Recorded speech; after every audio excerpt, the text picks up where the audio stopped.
Okay, so with all the craziness surrounding Smash Ultimate Summit after Tweak was eliminated from the voting process on Friday and Mango got invited, I wanted to talk about some of the misconceptions that I always see around these summits.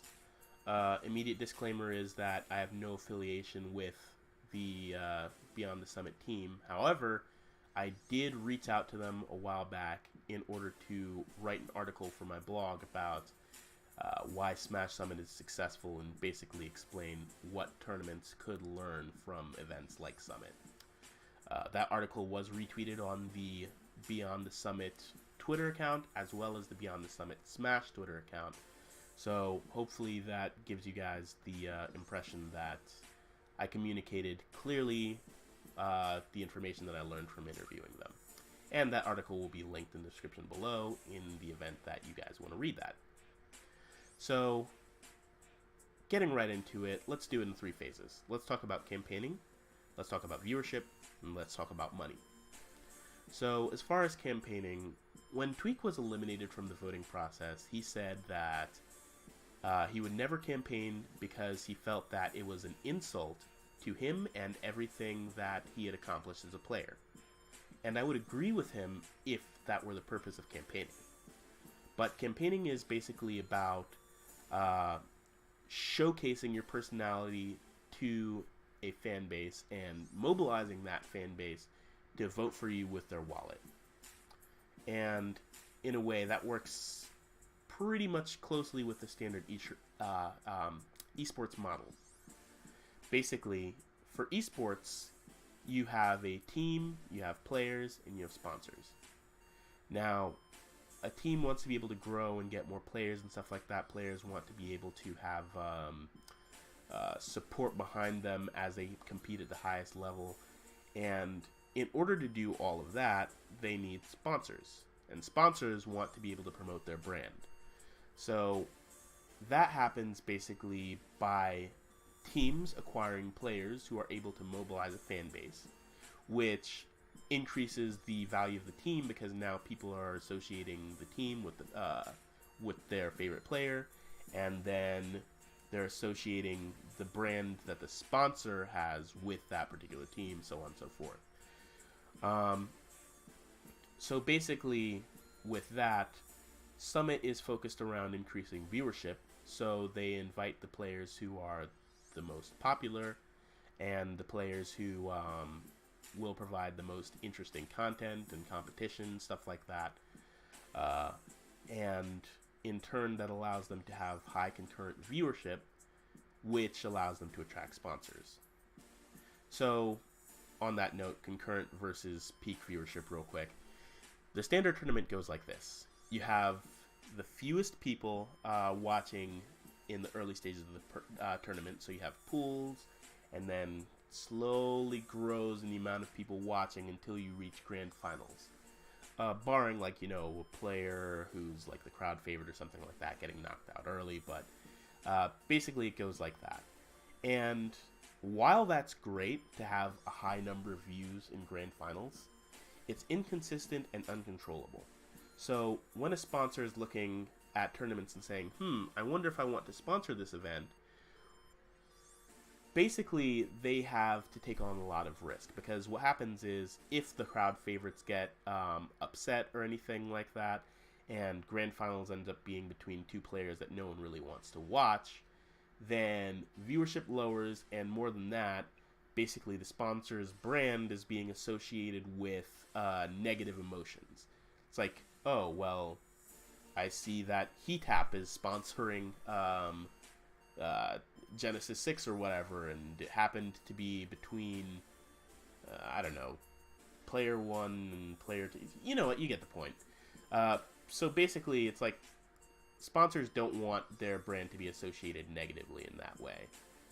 On the other hand, a tournament or an event with high concurrent viewership, where basically you have a bunch of people who are watching at the beginning and a bunch of people continue to watch towards the end, even if there is a bit of an increase, basically that means, all right, well, there's positive associations throughout the event, no matter what. Even if grand finals ends up to be trash or something like that, people enjoyed the rest of the event, so it's still an exciting thing, and basically they're going to associate my brand with something positive. So basically having that viewership is important.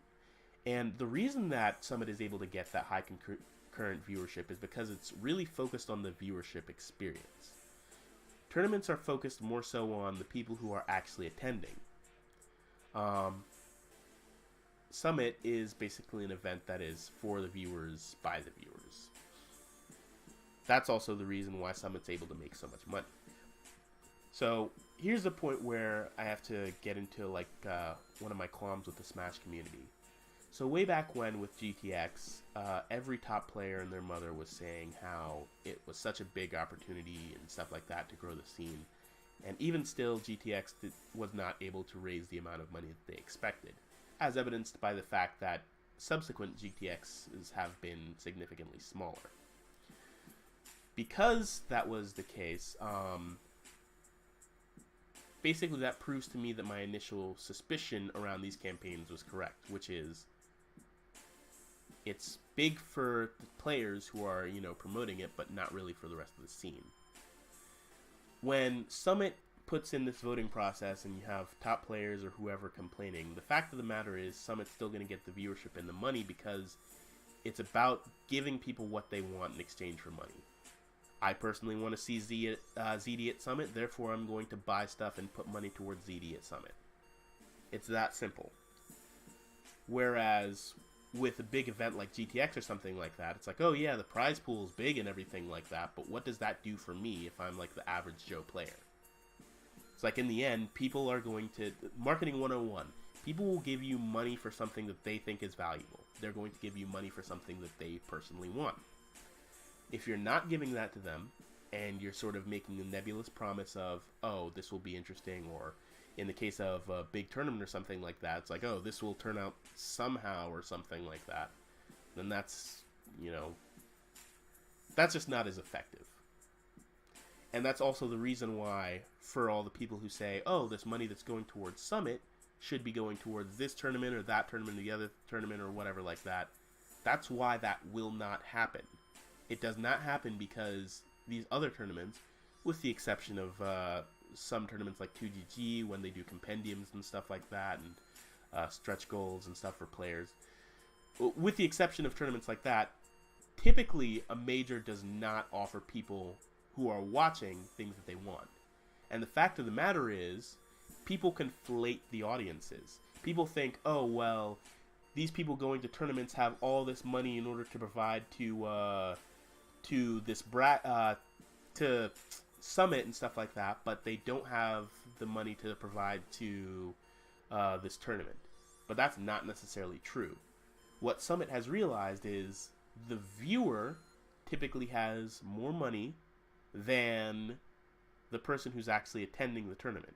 And more importantly, the viewer has more time. Because a viewer, you can just sort of sit and you can just be like, all right, well, let me watch this, that, the other thing. Whereas, again, for something like GTX, it's like, oh, sign up for GTX. But the fact of the matter is, you have to take off of work for something like that. You have to take off of school. You have to find some time. Basically, you have to sacrifice something else in order to come out to a tournament that weekend. That makes it harder.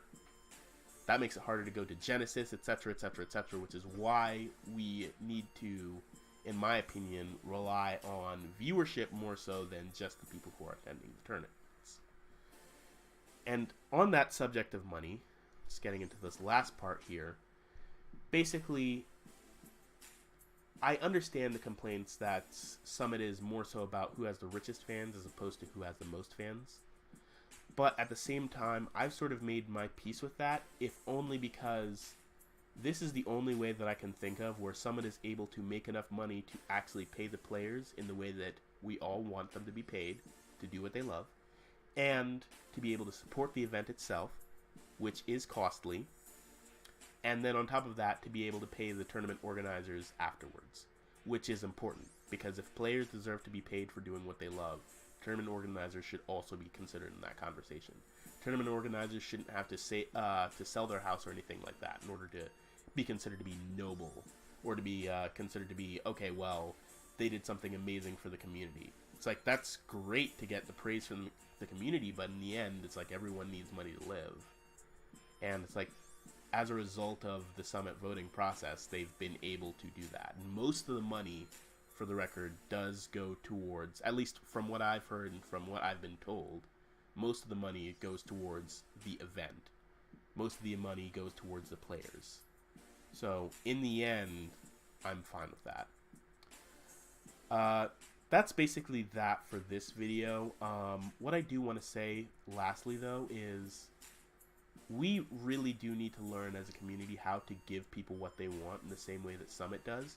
Because otherwise we're going to keep complaining about the same things every time a Summit comes up, and every time that we see players get paid a pittance for performing at the top level out of like thousands and thousands of people. So, I mean, I don't know what the answer is. I don't know how a tournament can appeal to viewers better. I have some thoughts, but I mean, in the end, I feel like we all have some thoughts. The question is, will they work or will they not? But yeah, I'd love to hear your thoughts, questions, comments, concerns, or bitter invectives. Feel free to leave those in the comments below.